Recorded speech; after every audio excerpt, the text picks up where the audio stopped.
জয়গুরু। দয়ালশ্রী চরণে আমার প্রণাম। আপনাদের সবাইকে আন্তরিক আনন্দিত জয়গুরু। আজকে যে ইষ্ট প্রসঙ্গ সেটা অনেকে আমার কাছ থেকে জানতে চেয়েছেন বা আমিও ভাবছিলাম, কিন্তু বিষয়টি অত্যন্ত কঠিন। কতটুকু বুঝিয়ে বলতে পারবো আমি নিজেও কিন্তু জানি না। আমি নিজেও কতটা বুঝতে পেরেছি সেটাও আমি ঠিকভাবে নিজেই উপলব্ধি করতে পারছি না। তো যাই হোক, আমি যতটুকু ঠাকুরের বিভিন্ন গ্রন্থাদি পাঠ করে পেয়েছি আমি সেটুকুই আপনাদের কাছে তুলে ধরার চেষ্টা করব। যত রকম বীজ নাম আছে তার প্রত্যেকের পেছনে এই নাম কিন্তু আছে। এই নাম হচ্ছে আদি নাম। শ্রী শ্রী ঠাকুর কথা প্রসঙ্গে বললেন, আমি এটাকে সৎনামকে কই আদি নাম। এটা হলো সব রকম স্পন্দনের মরকজ। সব রকম স্পন্দনের মরকজ যত রকম স্পন্দন আছে সব কিছুরই একটা কৌশলটাই হচ্ছে কিন্তু এই এই আদি নামে আমাদের না এই নামের মধ্যে দিয়ে রা। এই রা হলো পুষ ধাক্কা দেওয়া। রাটা এই যে আমরা বলছি না রা, এই রা ধাক্কা দিচ্ছে। আর ধা হচ্ছে যেখানে বিরাম নিচ্ছে। রাধা বিরাম নিচ্ছে সমাপ্তি হচ্ছে, যেখানে যেখানে স্থির হচ্ছে। আর স্বামী হলো দো টানার মধ্যে যেটা রয়েছে, যেমন টু অ্যান্ড ফ্রো মোশন ইতস্তত গতি। এই কটা দিয়ে একটা ভাইব্রেশন সৃষ্টি হয়। রা যেটাকে ধাক্কা দিচ্ছে আমাকে, ধা যেখানে থামছি, তো একটা রাধা এই যে একটা আমাদের ধা, এই জায়গাটা আমরা থেমে যাচ্ছি, একটা বিরাম নিচ্ছে। আর স্বামী হচ্ছে টু অ্যান্ড ফ্রো মোশন। এই কটা নিয়ে কিন্তু একটা স্পন্দন, একটা ভাইব্রেশনের সৃষ্টি হয়। ওই জিনিসটা উচ্চারণে আসলে এ ধরনের আসে। যেমন এই যে সব নামের পেছনে এই নাম কিন্তু আছে। পেছনে আগে, যত নামই থাকুক তার আগে এই নামটা আছে। এই যেমন ক্লিং, হ্রিং, এরকম যত নাম আছে বীজ নামগুলো, তার পেছনে আগে কিন্তু আমাদের এই নাম রয়েছেই। তাই ঠাকুর এই নামকে বললেন আদি নাম।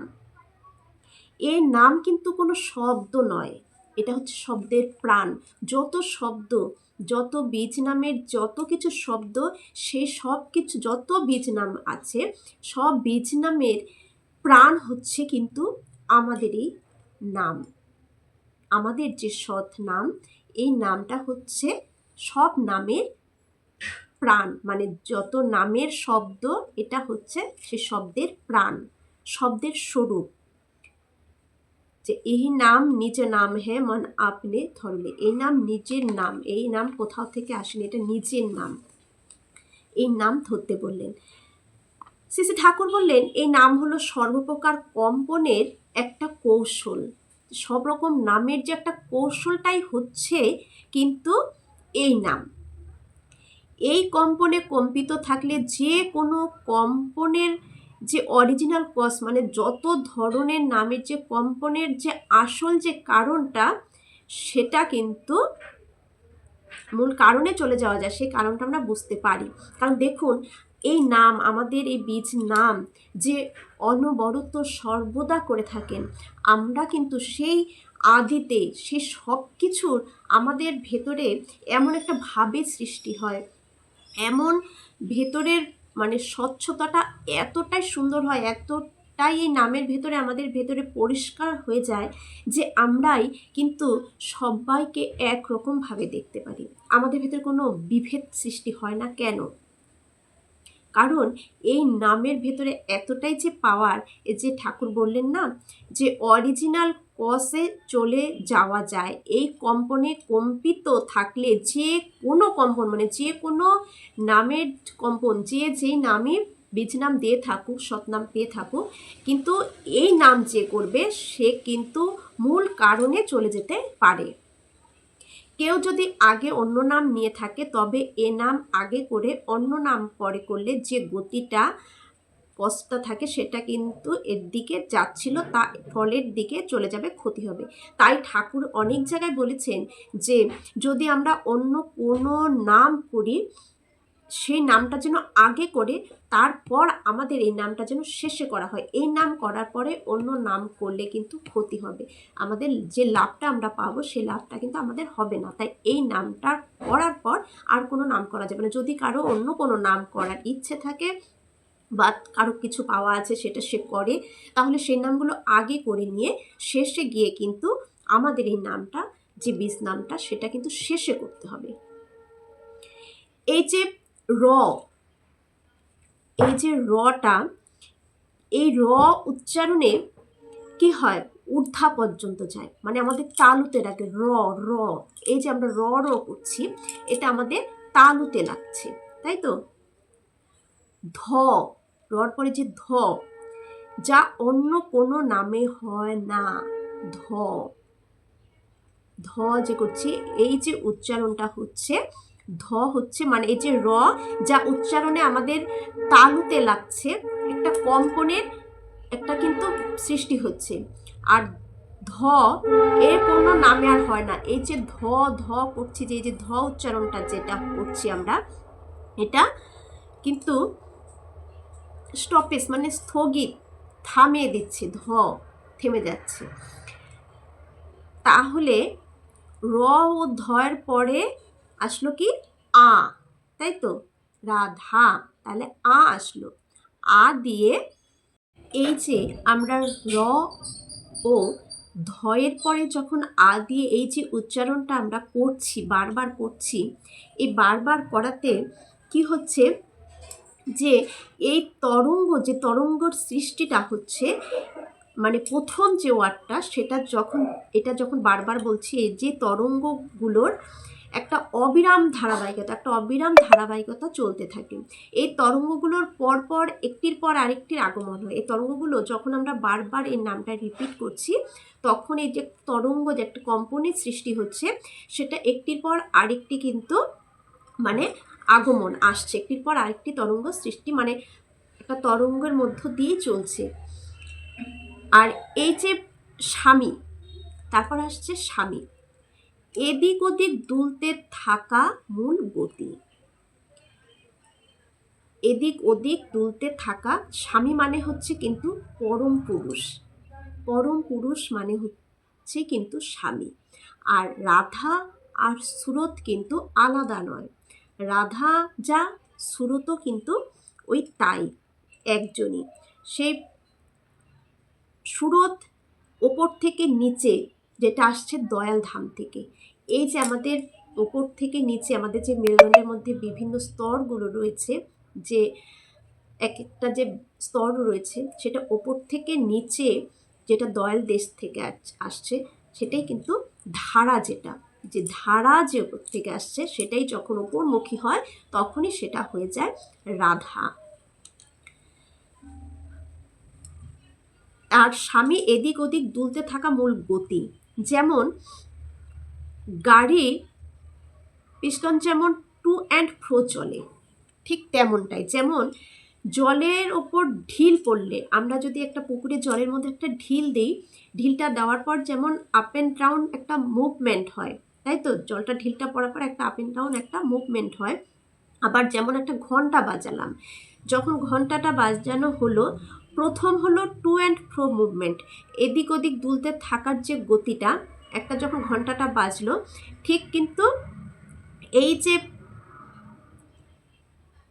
স্বামী, এটাকে স্বামী বলে, যে এই যে ঘন্টাটা যখন বাজালাম, ঘন্টাটা দুলতে থাকলো, তো দুলার মধ্যে একটা মূল একটা গতি, সে গতিটাকে ধরে রাখলো। আর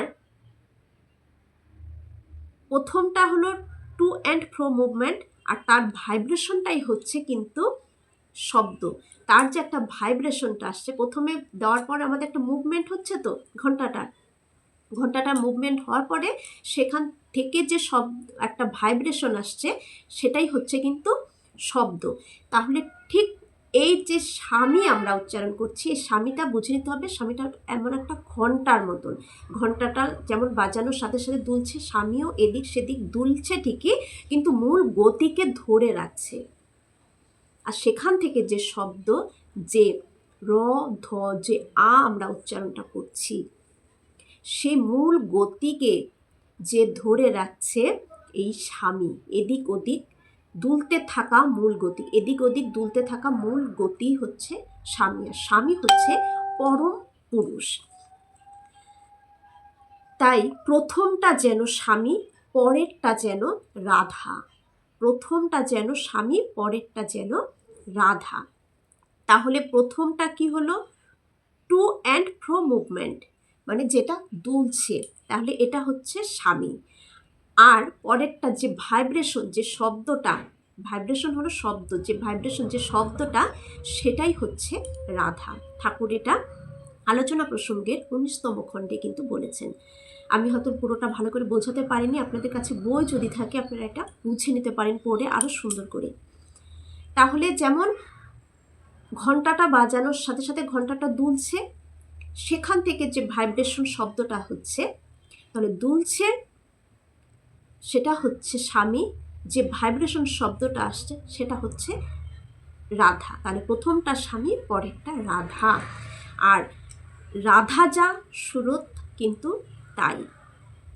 রাধা আর সুরত কখনোই আলাদা নয়। স্বামী মানে হচ্ছে পরম পুরুষ।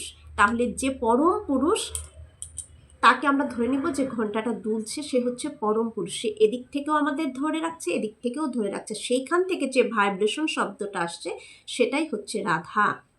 আর এই যে ধারাটা বয়ে আসছে, আমরা শ্রীকৃষ্ণ সিরিয়ালে দেখব, শ্রীকৃষ্ণ যখন ওই গোলকের কাছে যে ঝর্ণাটা বেয়ে আসছিল, যেটা ধারাটা বয়ে আসছিল উপর থেকে নিচে, যখনই সেটা নিচ থেকে উপরমুখী হলো তখনই সেটা হলো রাধা। তাহলে ধারা হচ্ছে উপর থেকে নিচে আসছে, আর উপর নিচ থেকে যখন আমরা ঊর্ধ্বমুখী উঠছি তখনই সেটা হয়ে যাচ্ছে রাধা। রাধা কিন্তু একটা শক্তি। শ্রী শ্রী ঠাকুর বললেন, এই রাধা শব্দটা কোথা থেকে এলো সেটা শুনুন। শ্রী শ্রী ঠাকুর বললেন, রাধা শব্দের প্রবর্তক স্বয়ং শ্রীকৃষ্ণ। তাই হাতে বাঁশি দেওয়া থাকে, তাই হাতে কিন্তু একটা বাঁশি দেওয়া থাকে, যা কিনা অন্তরের সুরের বাইরের একটা রূপ। অন্তরের যে সুর, সে সুরের বাইরের রূপটাই হচ্ছে কিন্তু এই যে বাঁশিটার মধ্য দিয়ে, বাঁশিতে দেখবেন যে ছিদ্রগুলো থাকে, সেগুলো কিন্তু এক একটা স্তর, যে আমরা যে নাম ধ্যান করি, যে আমাদের যে স্তরটা, যেটা লাস্ট গিয়ে আমাদের এই আজ্ঞা চক্রে গিয়ে যেটা মিলিত হয়, যে মেরুদণ্ডের মধ্যে যে উঁচু উঁচু স্থানগুলো, সেগুলো এক একটা স্তর, সেটা গিয়ে আজ্ঞা চক্রের শেষ সমাপ্তটা হয় কিন্তু। তাহলে এই বাঁশিটাও কিন্তু সেম সেই কারণেই এটা। তাহলে অন্তরের সুরের বাইরের রূপ। আমি বুঝি, ঠাকুর বললেন, আমি বুঝি রাধা মানে সেরা সৃষ্টির রচয়িতা শক্তি। এই রাধা শব্দের অর্থই হচ্ছে কিন্তু শক্তি, একটা পাওয়ার। রাধা মানে একটা পাওয়ার। ঠাকুরও সেটাই বললেন যে এই সেরা, যে এই যে সৃষ্টি, এই সৃষ্টির রচয়িতা শক্তি হচ্ছে রাধা। এই যে রাধা আমাদের যে বীজ নামটা, সৎনামটা, এই শব্দ নয়, এটা একটা শব্দের প্রাণ। শ্রী শ্রী ঠাকুর বললেন, ওং হলো একটা শব্দ, সাউন্ড। ওঙ্কারকে ভেদ করতে পারলে তারপর যেগুলি আছে সেগুলি পাওয়া যায়। রাধাস্বামী শব্দ নয়, এটা শব্দ প্রাণ। এই নাম নিজ নাম, এই নাম নিজের নাম, কোথাও থেকে পাওয়ার নয়, সেই জন্য এটা অনামিকয়। এই অনুভূতিটা যেমন করে মানুষের মধ্যে গজায়, মানুষের ভেতরে যে ভোকাল, যে সাউন্ডের শব্দের মধ্যে, তাকে বলা হয় রাধাস্বামী। তাহলে কি এই ফিলিংটা, এই নাম নিজ নাম, সেই জন্য এটা অনামিকয়। এর ফিলিংটা, এই যে নামের যে ফিলিংসটা, এটা যেমন করে স্পাউট হবে, মানে গজাবে আমাদের ভেতরে, যে ভোকাল সাউন্ডের মধ্যে আমরা যখন নামটা নেব, এটা আমার ভেতরে যে অনুভূতিতে এটা গজিয়ে উঠবে তাকেই বলা হয় রাধাস্বামী। আমি যে নামটা নিচ্ছি, এই যে ভোকাল সাউন্ডের মধ্যে যে এই আদি নাম, যেটা আমার যে অনুভূতিটা যে বেরোচ্ছে, তাকেই বলা হয় রাধাস্বামী।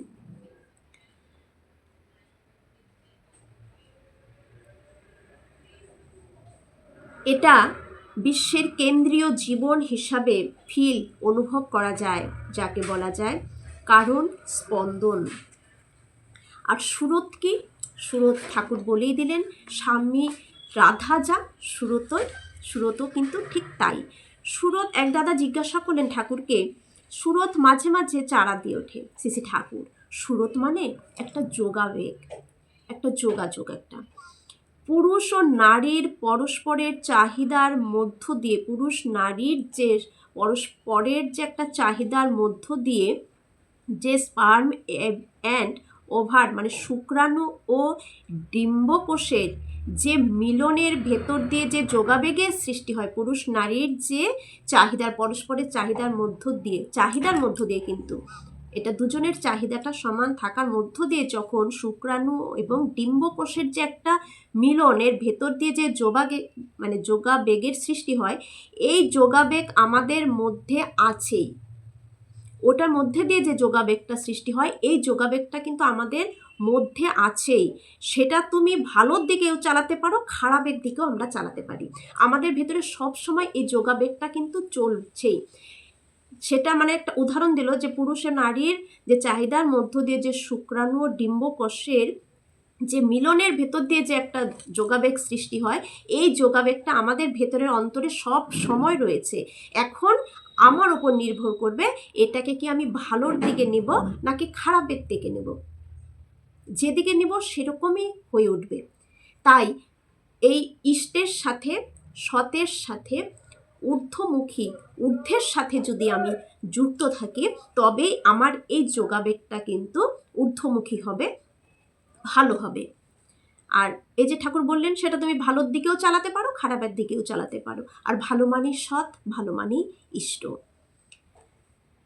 আমাদের এই নাম স্পন্দনাত্মক, এর মধ্যে স্পন্দন আছে দেখবেন, খুব যখন নামময় হয়ে থাকবেন, অন্তর থেকে ভালোবেসে নাম করে যাবেন, আর নামের সাথে নামই তো অভেদ, নাম করার সাথে সাথে নামীকে ভাবতেই হবে, নইলে নামের যে একটা স্পন্দন সেটা কিন্তু অনুভব করতে আমরা পারবো না।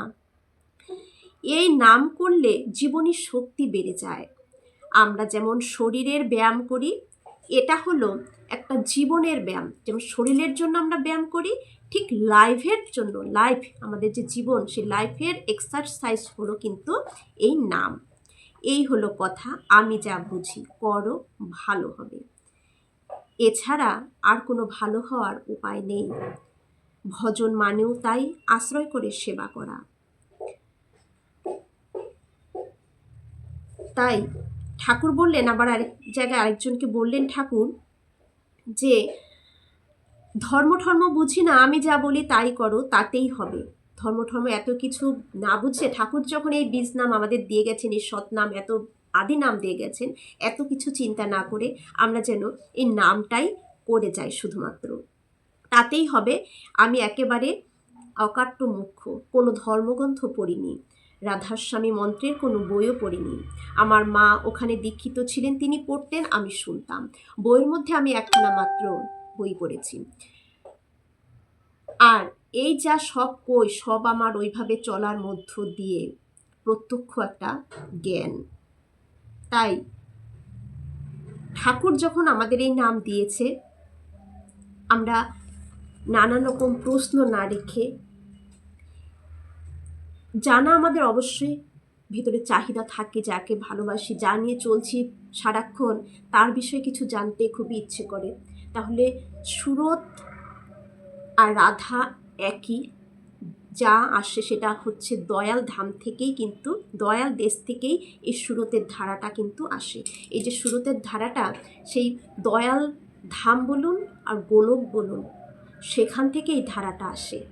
আর এটাই যখন আমরা এই মর্ত থেকে ঊর্ধ্বমুখী তার দিকে সেই গোলকে বলুন আর দয়াল ধামেই যখন যেতে চাই, সেই ধারাটাই উল্টে গিয়ে রাধা হয়ে গেল, সেটাই রাধা হয়ে গেল। আর রাধা যা, সুরতও তাই।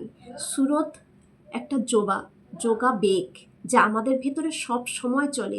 ওই যোগাবেগটা মানে আমাদের যে সত্তা, আমাদের ভেতরে যে সত্তা, সেই যোগাবেগ মানে সেইখানে যোগাযোগ করার জন্য সর্বদা সে অস্থির, সর্বদা সে অস্থির হয়ে আছে।